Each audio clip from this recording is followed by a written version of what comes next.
SoFi Q2 earnings are coming right around the corner, and now it's so important that we have all the information that we need as investors to take educated bets on whether we want to buy more shares or sell before earnings comes out. Listen, whenever I'm telling you guys I'm putting hours in to try to get you guys the best information, I tweeted out that I want to be the best content creator for SoFi, and I'm damn well trying to do that. So I created spreadsheets that are sourcing every single financial statement that SoFi has put out since they've been a public company. And I am getting a lot of information that people need to see. Now, I'm not bringing up every single business metric that SoFi has to offer. I mean, I will slowly build out these spreadsheets over time, okay? It's very important that I do that and keep them up to date every quarter that comes out. But the real aspect and the real value add that I'm trying to do here is that you have a very easy picture since the company's been public. I don't want to just compare the company year over year. I want to look at it in a full scope, very far out growth rates, so then we can see how the company's been performing over the years. But let's jump into it. That's enough talk. So I have every single SoFi breakdown whenever it comes to their member growth, product growth, lending, financial services,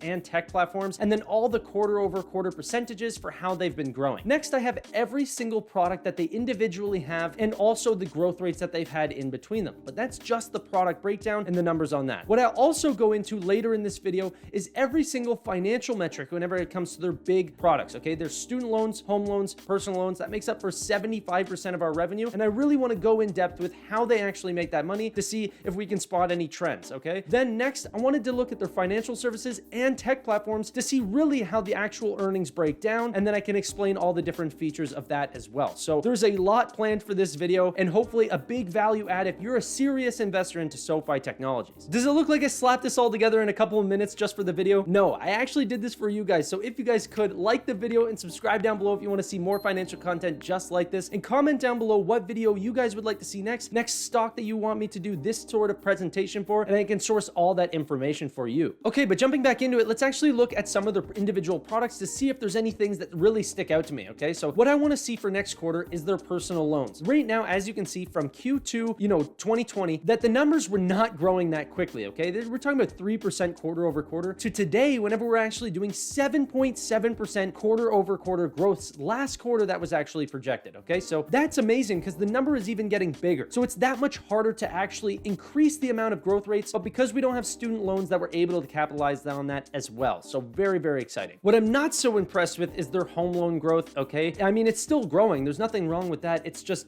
quite not the double-digit growths that we were seeing earlier. However, there has been some news updated that, we are in way more mortgage markets than we were back in Q1, okay? We're in almost every single market, including New York, which is a huge one now. Now, whenever it comes to our money and invest products, there's really nothing surprising here, okay? The growth is really, really slowed down, but this is because the number has gotten severely high. It's very hard to continue to double or triple it every single year, okay? So that growth rate is going to slow down, but we do have a really large member base there. I don't think there's going to be any slowdown continuously for money. I think it's still going to grow in those early teens of percentages, so that's going to be exciting to see. But the ones that I really want to talk about is credit card growth, okay? So this one's super exciting to me because it's a product that is in our financial services side, but it is a lending product. It's important to know whenever we're talking about credit cards that there's two different ways that we make money. There's through interchange fees, which is whenever you tap your card on, an actual merchant device, that it charges the merchant a certain fee. That comes from MasterCard. Then MasterCard ends up divvying the amount of revenue, giving us some, the holding bank some, and then themselves some of that money, and then that sort of splits out into those three parties. Last year, we would have to divvy that up 3 different ways, but this year is very different. We are actually the holding bank for our own credit cards now, so we get also the card issuer payments and the holding bank fees, so that's very, very exciting. And then not even to mention the balances that these credit cards have. If people don't pay back their full statement balance, they can pay an interest rate that's higher than some of our loan products, with interest rates nearly 18 to 20% on the balance that you keep left on your credit card. But even if you do pay back your statement, it's not going to matter because we still make so much money through being two of the parties that are a part of our credit card interchange fees. So that's how we're able to offer, the 2% cash back whenever it comes to our credit cards. And plus, it's important to know that debit cards, or what's called ACH cards, automatic clearinghouse cards, do not pay nearly as much interchange fees whenever it comes to credit card fees. MasterCard charges in a massive amount to the merchant, okay? Not compared to something like Amex, but it's still very, very high, okay? Way more than what is compared to our debit cards, which we still make off whenever it comes to our SoFi money accounts. But going back onto our next products, what we can see is our referred loans. This is our partnership with Pagaya. So we only really deal with the really affluent clients that have really good credit scores. I'm talking 750 plus. And so whenever we're dealing with these clients, there's a lot of applications for people that want loans that do not have that type of credit score. And before, we would just have to turn them away. That was over 70% of the people that gave us applications. But in Q4 of 2021, whenever it comes to our referred loans, we didn't have it the full quarter. It was only like a month and a half. Now, the next quarter, what we can see is that it was 125% growth rates. Now, I don't necessarily think that I'm going to see 125% next quarter or that it's going to be ramping any higher because, well, we didn't have it for the full quarter last quarter, okay? So this quarter is going to be a lot different.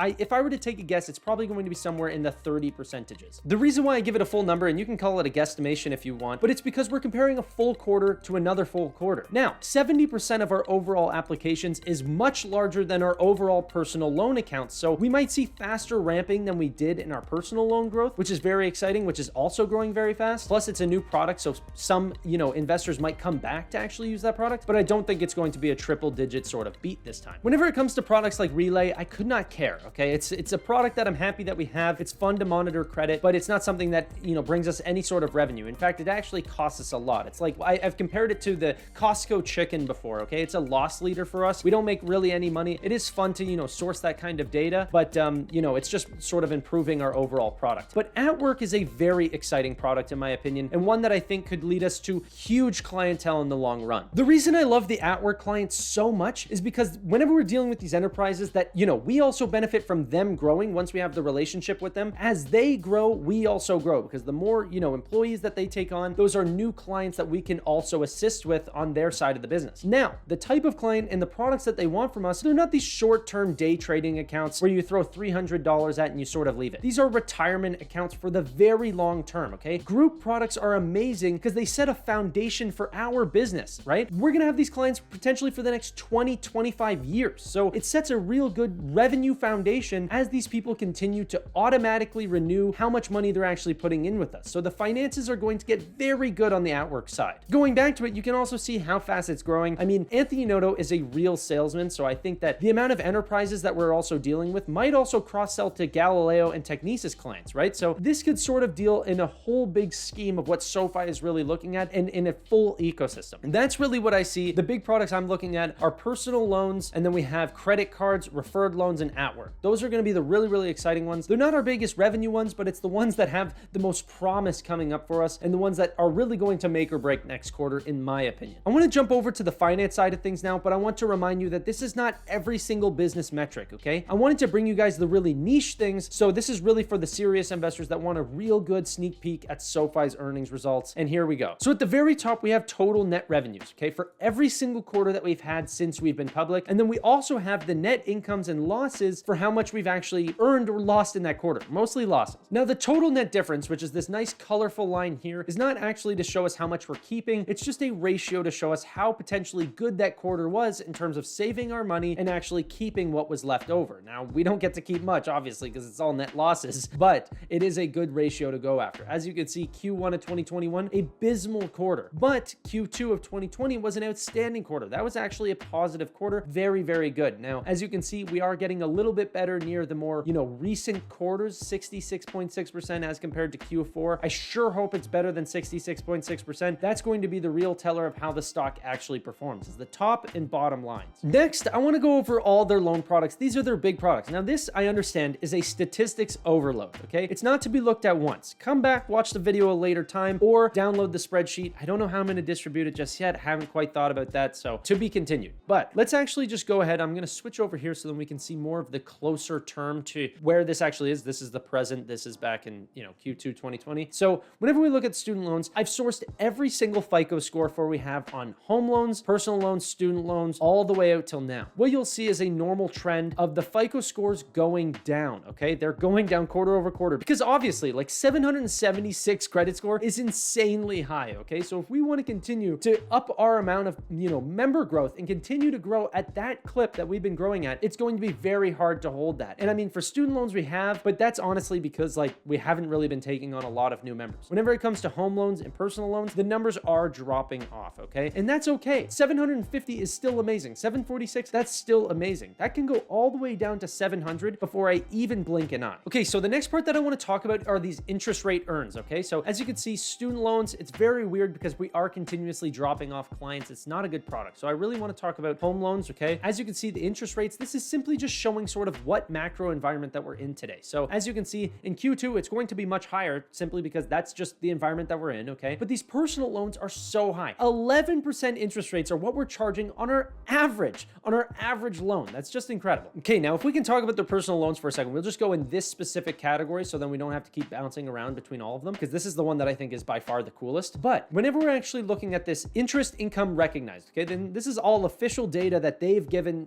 on their financial statements. So this is not nearly close to how much is their potential interest. This is a formula that I've created. And the reason why the number is so different is because the interest income recognized is how much they've actually earned off these products, okay? The difference is that they sell these loans, okay? It's called securitization. So they sell these loans to the people that are looking for fixed income products. If we were to hold on to these loans the entire quarter, this would be the potential income earned if every single loan, so the average loan balance times by the amount of products that we have overall, would lead us to the actual potential interest earned if we included that specific interest rate, divided by the quarter that we're actually in. So that's the math of how I actually got this number. And as you can see, the graph is just ridiculous. This is growing out of its mind. It's getting better and better each quarter because, the amount of products that we have is growing like crazy, and the actual interest rate that we're seeing is also growing even more than that. To get really nerdy, okay, what I also want to do is add in how much that actual loan cost is costing us, right? Because loans aren't free. We're not getting this money from nowhere. Even the deposits that we're starting to take on from our bank even cost us an interest rate, because at SoFi, they're still charging, 1.5% for the deposits that have with us on direct deposit. So it's not free, okay? So that's very important. Like, potential interest also comes with the factor of potential costs, and I want to factor that in as well. But I also wanted to get you guys this video up before August 2nd, and some of those things are going to take me a while to build because obviously it takes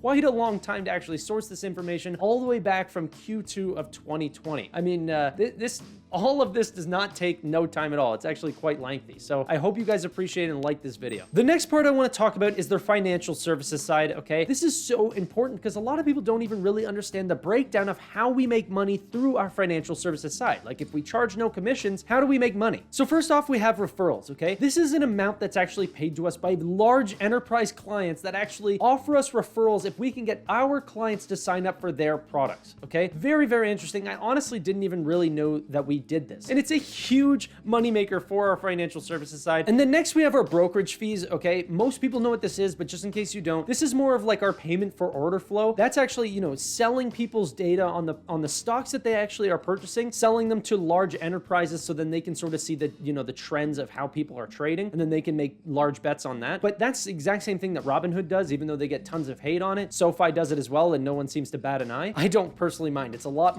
cheaper than if you were to just buy a stock outright with a $10 fee or something like this, depending on the amount, the size of the actual trade that you're making. But for the bulk of the people, it's cheaper. They also do a lot of share lending, okay, and things through their own personal options, okay, and they're actually lending out your stocks. Hopefully they do what Robinhood does and actually offering you guys some interest rates on this, but we do that as well. That also falls under the brokerage fees, so that's very, very exciting. And then there are payment networks. Now, whenever it comes to our financial services side, this is our credit cards, our ACH fees, our bill payments, anything where a transaction can actually cost us a fee that we can actually take on. So as you can see, that is growing phenomenally. Everyone loves the payment network, and I really, really suspect Q2 of 2022 to be a huge beat for the payment network because every bank reported that our payment network was really, really high. The enterprise services one is an interesting one, okay? This is mainly for our AtWork services and all the plan contributors that bring on all their employees, and then the brokerage costs for that. And, everything is added on to that enterprise software. But then we have Q2 of 2021, where you see a massive spike in the amount of earnings. Same with Q4, is that we actually helped with a lot of advisory services for different businesses that were offering,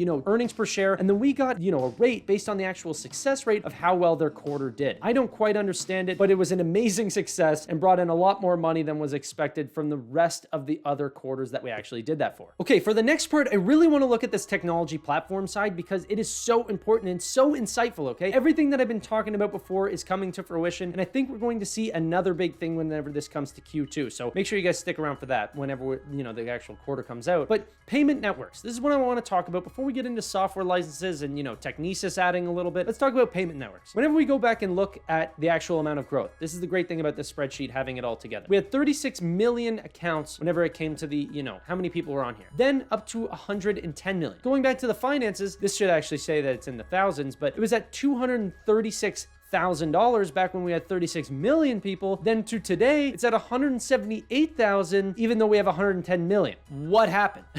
You know, like, this is the very important thing. This is exactly what I said before whenever Galileo clients were up 58%, but the only amount of revenue was up 32%. And everyone's going, oh my God, the number's going up. Yeah, the number's going up wrong. What's going on here? So this is a little bit weird in terms of that, you know, sort of side of it. Obviously, everything else, like the technology services, continues to climb up, and we're seeing big growth whenever it comes to that side. These numbers are in, you know, where they should be, I guess. You know, it's still not the exact same ratio, but still quite good growth. And we also have Technesis added onto that. And so, you know, that's really exciting, but still it is, it's weird to see what's actually happening with the payment network side of things. And I hope that gets better. I just wanted to add on one last thing before I go, and that's SoFi's Buy Now, Pay Later product is coming out very soon. It's going to be called SoFi Pay in 4. Okay, it'll be connected to the SoFi Money platform, and you'll actually get a new card, a Buy Now, Pay Later card from MasterCard, where it'll allow you to buy purchases that are over $50. 0% interest rates on those purchases, and it'll actually allow you to, you know, tap the card, pay the payments down in 4 separate payments with no interest rate attached. But what's the catch, right? The catch is super simple, okay? Very good for the customer. We're actually just taking on unneeded risk for the benefit of the consumer. What SoFi hopes for, and I mean, this is just me talking, this is what I assume, is that we get a piece of the larger purchase industry, okay? A lot of the legacy banks, like Chase Bank, for example, have higher credit limits, so then people will actually use them for more of the higher purchases, and they really won out on the higher net worth type of clients, okay? But people like to break down their purchases, and the Buy Now, Pay Later card could be a great way to break into an industry where, you know what, we get way higher interchange fees because we get a percentage, because it's still a credit card, right? It's considered credit. So this credit card, although offering 0% interest rates, Buy Now in 4 will bring in so much money in terms of the interchange fees that hopefully we just bump up the amount that we're earning. So very, very exciting news. But if you guys haven't seen why I think that SoFi has a competitive advantage, check it out right there. Make sure you guys like the video and subscribe down below if you want to see more financial content just like this. Bye for now.